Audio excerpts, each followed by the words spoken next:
Jai Hind. In this video, we are going to see the further solutions of questions of exercise 8C. In the last video, we have seen the solution of all parts of question 1 and second part of question 2. So, in this video, we are going to start from third part of question 2. इस video में हम लोग class 6 की mathematics book जो कि आपकी RS. Agarwal की book है उसके एक्सरसाइज 8C के क्वेश्चन 2 के थर्ड पार्ट से सॉल्यूशंस को हम लोग देखने की कोशिश करेंगे। पिछले वीडियो में हम लोगों ने क्वेश्चन 1 के सभी पार्ट के सॉल्यूशंस और क्वेश्चन 2 के फर्स्ट सेकेंड पार्ट के सॉल्यूशंस को देख लिया था। इस वीडियो में हम लोग क्वेश्चन 2 के थर्ड पार्ट के सॉल्यूशन से स्टार्ट करेंगे।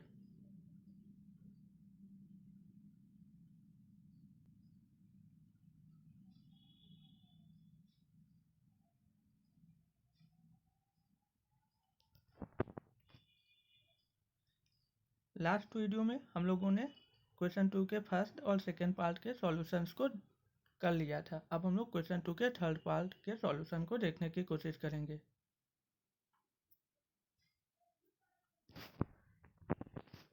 क्वेश्चन 2 के थर्ड पार्ट का क्वेश्चन यहाँ पर दिया हुआ है, तो इसको हम लोग 3 कॉलम्स में डिवाइड कर लेते हैं।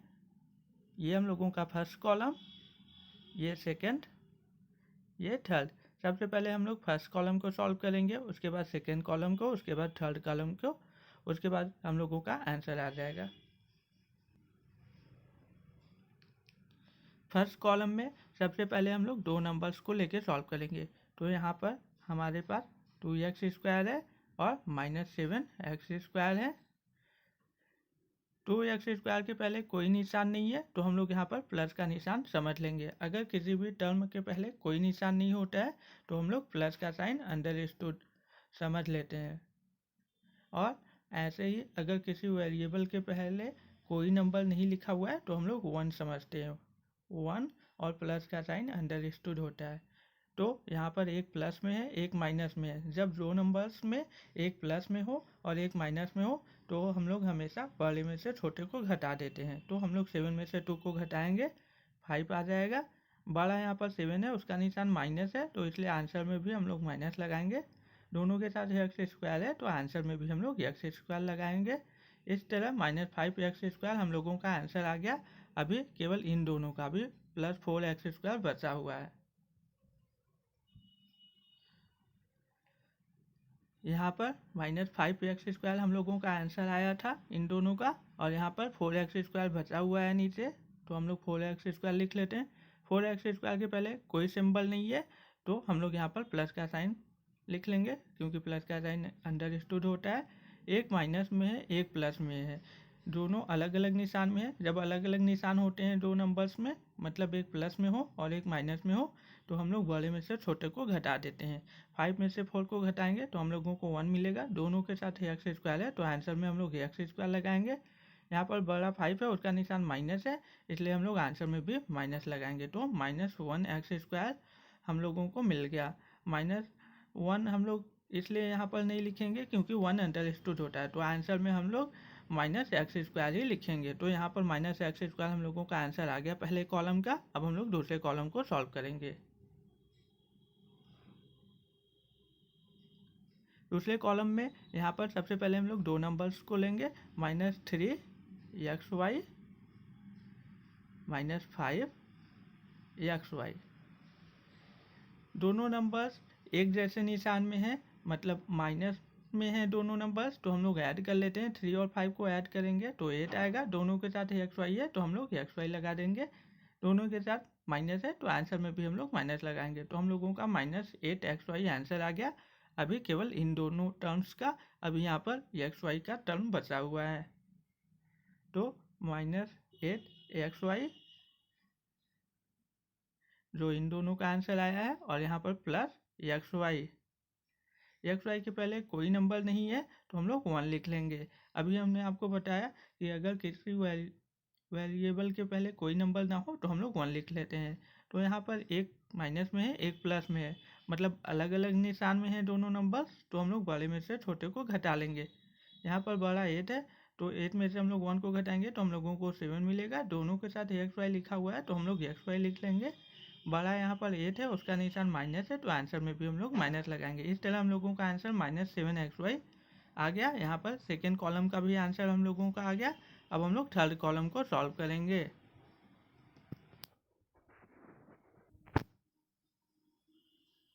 थर्ड कॉलम में सबसे पहले हम लोग दो नंबर्स को लेंगे। यहाँ पर y² है और -2y²। यहाँ पर y² के पहले कोई नंबर नहीं है तो हम लोग 1 समझ लेंगे। अगर किसी भी वेरिएबल के पहले कोई नंबर नहीं होता तो 1 अंडरस्टूड होता है। और यहाँ पर y² के साथ प्लस का साइन है तो हम लोग प्लस लगा देंगे। यहाँ पर आप देख सकते हैं y² के साथ प्लस का सिंबल है।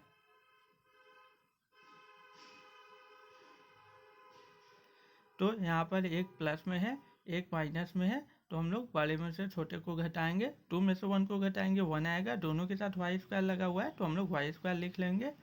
यहाँ पर बड़ा 2 है, उसका निशान माइनस है, तो हम लोग आंसर में भी माइनस लगाएंगे। तो -1y², इन दोनों का आंसर आ गया हम लोगों का। अभी -6y² बचा हुआ है। -1y² और -6y²। यहाँ पर दोनों नंबर्स माइनस में है, एक जैसे निशान में है मतलब, तो हम लोग ऐड कर लेंगे। 6 और 1 को ऐड करेंगे तो 7, दोनों के साथ y² है तो y²। दोनों के साथ माइनस लगा हुआ है तो आंसर में भी हम लोग माइनस लगाएंगे। तो -7y²। इस तरह हम लोगों के थर्ड कॉलम का भी आंसर आ गया। इस तरह क्वेश्चन 2 के थर्ड पार्ट के सॉल्यूशन को हम लोगों ने देखा।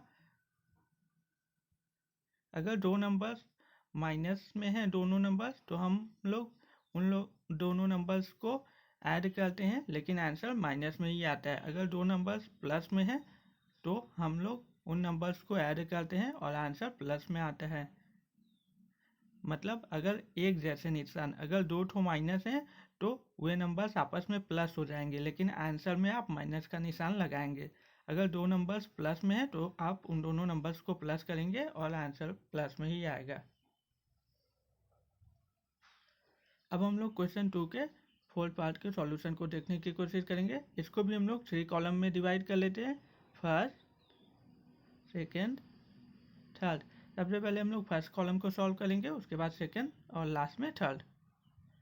फर्स्ट कॉलम के दो नंबर्स को लेने पे यहाँ पे 4xy है और -5xy है। 4xy के पहले कोई निशान नहीं है, मतलब प्लस का निशान है, क्योंकि प्लस अंडरस्टूड होता है। तो एक प्लस में है, एक माइनस में है, तो हम लोग बड़े में से छोटे को घटाएंगे। 5 में से 4 को घटाएंगे तो 1 आएगा। दोनों के साथ xy है तो हम लोग आंसर में भी xy लगाएंगे। बड़ा 5 है, उसका निशान माइनस है, तो आंसर में हम लोग माइनस लगाएंगे। -1xy हो गया इन दोनों का आंसर। अभी यहाँ पर -2xy बचा हुआ है। -1xy -2xy, दोनों के साथ माइनस लगा हुआ है तो ऐड हो जाएगा, मतलब एक जैसे निशान है दोनों में, तो हम लोग ऐड करेंगे। 1 और 2 को ऐड करेंगे तो 3, दोनों के साथ xy है तो हम लोग आंसर में भी xy लगाएंगे। दोनों माइनस में थे इसलिए आंसर भी माइनस में आएगा। तो -3xy हम लोगों का पहले कॉलम का आंसर आ चुका है। अब हम लोग दूसरे कॉलम को सॉल्व करेंगे। दूसरे कॉलम में यहाँ पर दो नंबर्स को लेने पे पहले -5yz और +2yz, इन दोनों नंबर्स को लेने पे हम लोग इनको सॉल्व करते हैं। इनका जो आंसर आएगा उसको तीसरे नंबर के साथ हम लोग सॉल्व करेंगे। तो यहाँ पर एक माइनस में है, एक प्लस में है, तो हम लोग बड़े में से छोटे को घटाएंगे। 5 में से 2 को घटाएंगे 3 आएगा। दोनों के साथ yz लगा हुआ है तो हम लोग yz लगा देंगे। बड़ा यहाँ पर 5 है, उसका निशान माइनस है, तो हम लोग आंसर में भी माइनस लगाएंगे। तो -3yz, इन दोनों का आंसर आ गया। अभी -3yz बचा हुआ है। -3yz जो आंसर आया था इन दोनों का वो, और ये -3yz बचा हुआ है, तो -3yz हम लोग लिख लेते हैं।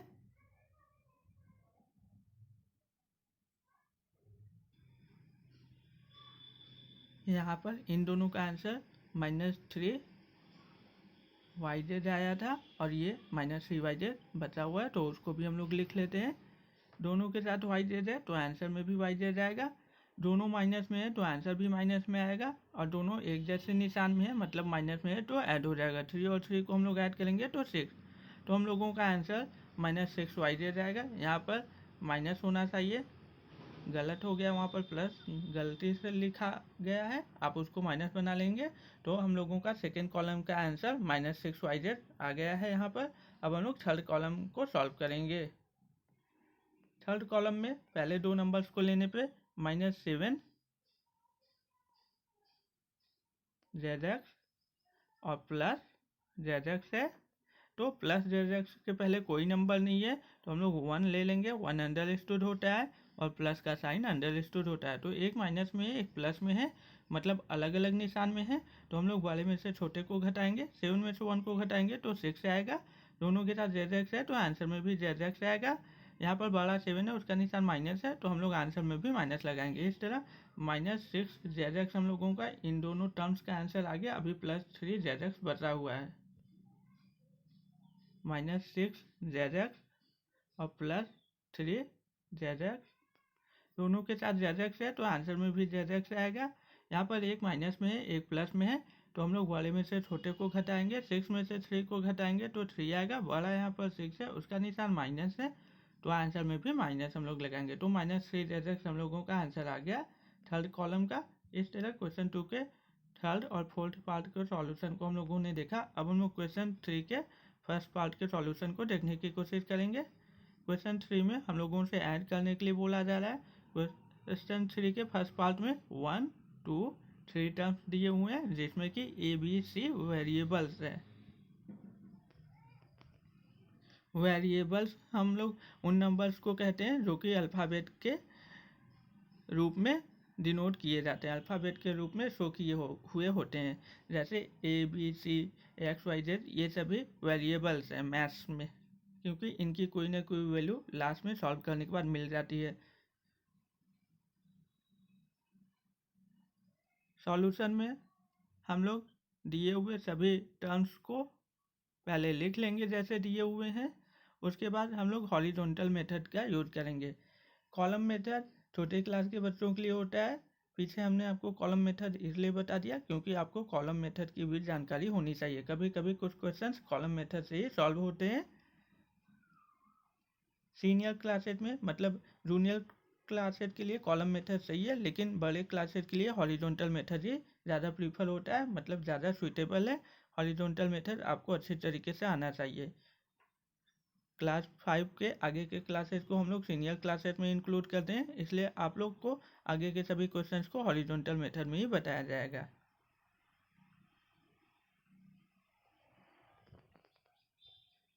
हॉरिजॉन्टल मेथड लिखने के बाद आप दिए हुए सभी टर्म्स को लिख लेंगे ब्रैकेट के अंदर, और ब्रैकेट के बाहर आप लोग प्लस का साइन लगा लेंगे। प्लस का साइन यह बताता है कि क्वेश्चन आपका ऐड का है, क्योंकि क्वेश्चन में ऐड बोला गया है।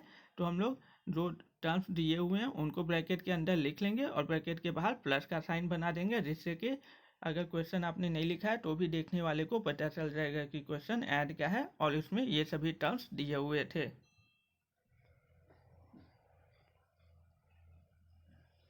इसके नेक्स्ट लाइन में हम लोग ब्रैकेट रिमूव करते हैं। अगर ब्रैकेट्स के बीच में केवल प्लस लगा हुआ है तो ब्रैकेट रिमूव करना बहुत आसान होता है। हम लोग ब्रैकेट के अंदर जो टर्म्स लिखे हुए हैं उनको वैसे ही लिख लेते हैं, निशान के साथ उनके सिंबल्स जो भी होते हैं हम लोग वैसे ही उनको लिख लेते हैं और ब्रैकेट हटा देते हैं। अगर ब्रैकेट के बाहर प्लस लगा हुआ है तब ब्रैकेट को हम लोग केवल हटा देते हैं और बाकी ब्रैकेट के अंदर जो नंबर जिस निशान के साथ, जिस साइन के साथ लिखे गए हैं हम लोग वैसे ही लिख देते हैं उनको। तो यहाँ पर 3a था, हम लोगों ने 3a लिखा, -2b था, -2b लिखा, +5c था, +5c लिखा। अब यहाँ पर ब्रैकेट के बाहर प्लस है तो बहुत आसानी से हम लोग रिमूव करेंगे, बस अंदर का जो जैसे है लिख देंगे हम लोग। तो +2a +5b -7c, यहाँ पर भी प्लस है तो हम लोग इसको भी आसानी से लिख देंगे, -a -b +c। यहाँ पर 3a के पहले प्लस ही है, प्लस का साइन अंडरस्टूड होता है, इसीलिए हम लोगों ने यहाँ पर भी आसानी से लिख दिया 3a -2b +5c। अब हम लोग इसके नीचे वाले स्टेप में सभी लाइक टर्म्स को एक साथ लिखेंगे। लाइक टर्म्स मतलब जिनके वेरिएबल्स एक जैसे हों। जैसे ए के सभी टर्म्स को हम लोग एक साथ लिखेंगे, बी के सभी टर्म्स को हम लोग एक साथ लिखेंगे, सी के सभी टर्म्स को एक साथ लिखेंगे। और सबसे पहले हम लोग ए के सभी टर्म्स को लिखेंगे, उसके बाद बी के सभी टर्म्स को, उसके बाद सी के सभी टर्म्स को। क्योंकि ए बी सी डी में जब आप अल्फ़ाबेट ऑर्डर में देखते हैं तो ए सबसे पहले आता है, उसके बाद बी आता है, उसके बाद सी। तो हम लोग इनको एक ऑर्डर में सजा देते हैं, एक सीक्वेंस में अरेंज कर देते हैं। तो यहाँ पर हम लोग ए को के टर्म्स को सबसे पहले लिखते हैं, तो 3a + 2a - a के सभी टर्म्स हो गए। अब हम लोग बी के टर्म्स को लिखेंगे, -2b + 5b - b। अब हम लोग सी के सभी टर्म्स को लिखेंगे, +5c - 7c + c। अब हम लोग ए के सभी टर्म्स को सॉल्व करके आंसर निकालेंगे, बी के सभी टर्म्स को सॉल्व करके आंसर निकालेंगे, सी के सभी टर्म्स को सॉल्व करके आंसर निकालेंगे। यहाँ पर ए के हम लोग दो टर्म्स को पहले लेंगे, तो 3a और 2a। 2a प्लस में है, 3a के पहले कोई निशान नहीं है मतलब प्लस है, दोनों एक जैसे निशान में है मतलब प्लस में है, तो ऐड हो जाएगा 3 और 2 मतलब 5, और दोनों के साथ a है तो आंसर में भी a, तो 5a इन दोनों का आंसर आ गया। अभी यहाँ पर -a बचा हुआ है, तो 5a और यहाँ पर -a बचा हुआ है, हम लोग लिख लेते हैं। -a के पहले कोई नंबर नहीं है मतलब 1 है, 1 अंडरस्टूड होता है, और 5a हम लोगों का प्लस में आंसर आया हुआ है। अगर कोई निशान नहीं होता तो प्लस में, दोनों के साथ a है तो आंसर में भी a आएगा। यहाँ पर एक प्लस में एक माइनस में, तो हम लोग बड़े में से छोटे को घटाएंगे, 5 में से 1 को घटाएंगे तो 4 आएगा। बड़ा यहाँ पर 5 है, उसका निशान प्लस है तो आंसर में प्लस, तो +4a हम लोगों का आंसर आ गया। यहाँ पर 4a केवल इसलिए लिखा गया, प्लस नहीं लिखा गया है, केवल 4a इसलिए लिखा गया क्योंकि किसी भी टर्म या किसी भी वेरिएबल के पहले जो सबसे पहले लिखा जाता है आंसर में, उसके पहले अगर वो प्लस का साइन होता है तो प्लस का साइन हम लोग नहीं दिखाते हैं, जो कि अंडरस्टूड होता है। इसलिए यहाँ पर केवल 4a लिखा गया है। 4a सबसे पहले आ रहा है आंसर में, इसलिए उसका प्लस का साइन नहीं दिखाया गया है, वो अंडरस्टूड होता है। जैसे यहाँ पर 3a पहले आया था तो उसका निशान नहीं दिखाया गया था, लेकिन प्लस अंडरस्टूड है। यहाँ पर जैसे 8a आया हुआ है, उसके पहले उसका निशान नहीं दिखाया गया है मतलब प्लस है, तो सबसे पहले जो नंबर्स लिखे जाते हैं उनमें हम लोग प्लस का साइन नहीं दिखाते हैं, अगर माइनस होता है तो दिखाते हैं। जैसे यहाँ पर देखिए माइनस का निशान है इसका, तो इसलिए दिखाया गया है। यहाँ पर भी माइनस का निशान है तो दिखाया गया है, लेकिन यहाँ पर प्लस का निशान है इसलिए नहीं दिखाया गया, तो प्लस के निशान को हम लोग नहीं दिखाते, इसलिए केवल 4a लिखा गया है। अब हम लोग बी के सभी टर्म्स को सॉल्व करेंगे, तो हम लोग पहले दो टर्म्स को लेते हैं, तो -2 और +5। हम लोग केवल नंबर्स को लेते हैं क्योंकि सभी के साथ b लगा हुआ है, तो आंसर में b आएगा आपका, लास्ट में आप b लिख देंगे। बाकी नंबर्स को हम लोग सॉल्व करते हैं, तो -2 और +5, तो एक माइनस में एक प्लस में है, तो हम लोग बड़े में से छोटे को घटा देते हैं। 5 में से 2 को घटाएंगे तो 3 आएगा, बड़ा यहाँ पर 5 है, उसका निशान प्लस है तो आंसर में भी प्लस, तो +3 हो गया। +3 हम लोगों का आ गया इन दोनों का आंसर। अभी यहाँ पर -b बचा हुआ है, -b मतलब उसके पहले कोई नंबर नहीं है, मतलब 1 होगा, 1 अंडरस्टूड होगा, तो यहाँ पर +3 और -1 जो कि b के पहले अंडरस्टूड है, इन दोनों को सॉल्व करेंगे हम लोग और आंसर लास्ट में b लगा देंगे। तो एक प्लस में है एक माइनस में है, तो हम लोग बड़े में से छोटे को घटाएंगे, 3 में से 1 को घटाएंगे तो 2 आएगा। तो यहाँ पर सब के साथ b है, तो इसके बाद हम लोग यहाँ पर b लगा देंगे तो 2b हो जाएगा। बड़ा यहाँ पर 3 है, उसका निशान प्लस है, तो आंसर में +2b हो जाएगा। तो हम लोगों का यहाँ +2b आ चुका है। अब हम लोग सी के सभी टर्म्स को सॉल्व करेंगे, तो यहाँ पर हम लोग पहले दो टर्म्स को लेते हैं, +5 - 7। तो यहाँ पर एक प्लस में एक माइनस में है, तो हम लोग बड़े में से छोटे को घटाएंगे, 7 में से 5 को घटाएंगे तो 2 आएगा। बड़ा यहाँ पर 7 है, उसका निशान माइनस है, तो हम लोग माइनस लगाएंगे, तो -2 आ गया इन दोनों का आंसर हम लोगों का। अभी +c बचा हुआ है, +c मतलब उसके पहले 1 है, 1 अंडरस्टूड होता है, तो हम लोग यहाँ पर +1 लिख लेते हैं। अब एक माइनस में है एक प्लस में है, तो हम लोग बड़े में से छोटे को घटाएंगे, 2 में से 1 को घटाएंगे तो 1 आएगा। 2 यहाँ पर बड़ा है, उसका निशान माइनस है, तो हम लोग आंसर में भी माइनस लगाएंगे।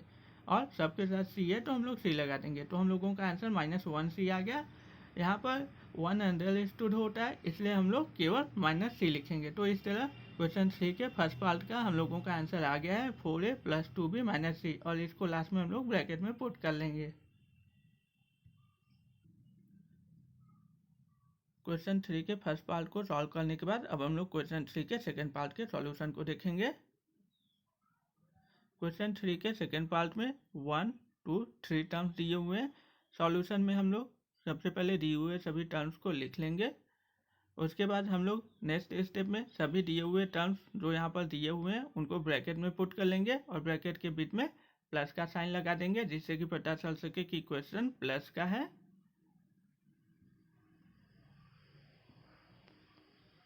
उसके नेक्स्ट स्टेप में हम लोग ब्रैकेट रिमूव करेंगे। ब्रैकेट बीच में केवल प्लस लगा हुआ है, तो ब्रैकेट रिमूव करना बहुत आसान है। हम लोग ब्रैकेट के अंदर जो नंबर जो टर्म्स जिस निशान के साथ जिस साइन के साथ लिखे गए हैं वैसे ही लिख लेते हैं।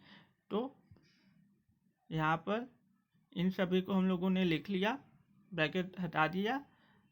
इन सभी को लिख के हम लोगों ने ब्रैकेट रिमूव कर दिया। उसके बाद थर्ड ब्रैकेट के सभी टर्म्स को हम लोगों ने लिख लिया है और ब्रैकेट रिमूव हो गया है। उसके बाद हम लोग सभी लाइक टर्म्स को एक साथ लिखेंगे, मतलब ए के सभी टर्म्स को एक साथ, ए बी के सभी टर्म्स को एक साथ और बी के सभी टर्म्स को एक साथ। तो यहाँ पर 8a हम लोगों ने लिखा, उसके बाद -6a लिखा, उसके बाद हम लोगों ने -4a लिखा, उसके बाद हम लोगों ने -6ab लिखा, यहाँ पर -ab लिखा हम लोगों ने, उसके बाद +2ab, लास्ट में हम लोगों ने 5b लिखा। उसके बाद यहाँ पर हम लोगों ने लिखा -8b, उसके बाद यहाँ पर हम लोगों ने लिखा +3b। अब हम लोग ए के सभी टर्म्स को सॉल्व करेंगे, ए बी के सभी टर्म्स को सॉल्व करेंगे और बी के सभी टर्म्स को सॉल्व करके आंसर निकालेंगे।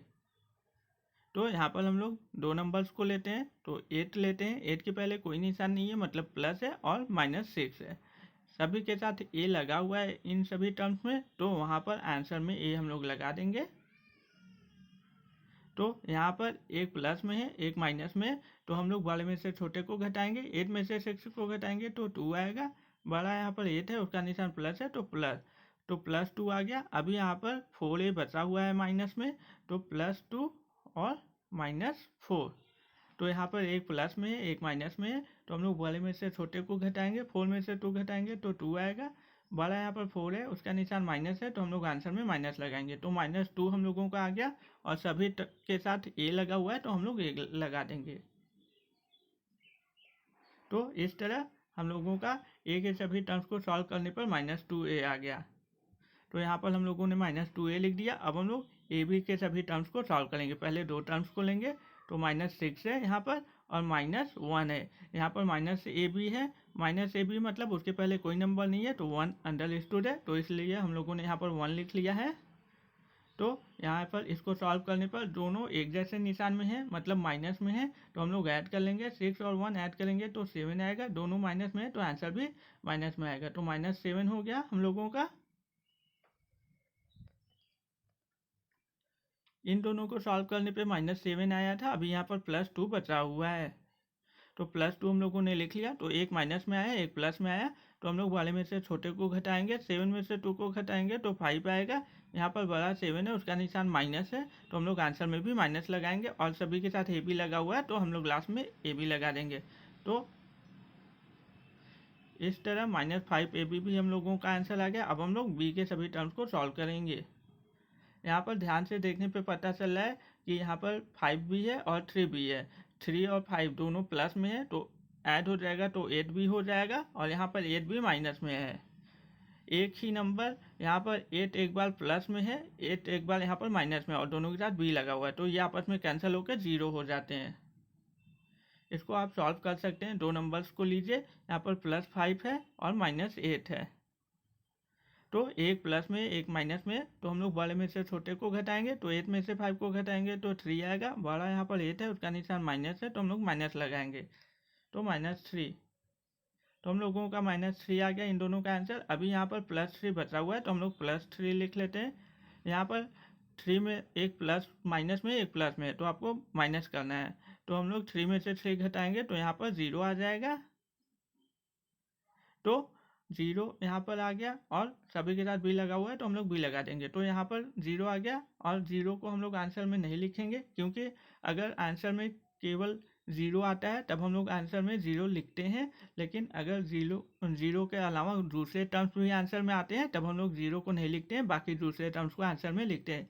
यहाँ पर 0 के अलावा दूसरे टर्म्स भी आ गए हैं, यहाँ पर ए और ए बी के टर्म्स आए हुए हैं, इसलिए हम लोग आंसर में ए और ए बी के टर्म्स को ही लिखेंगे, 0 को नहीं लिखेंगे।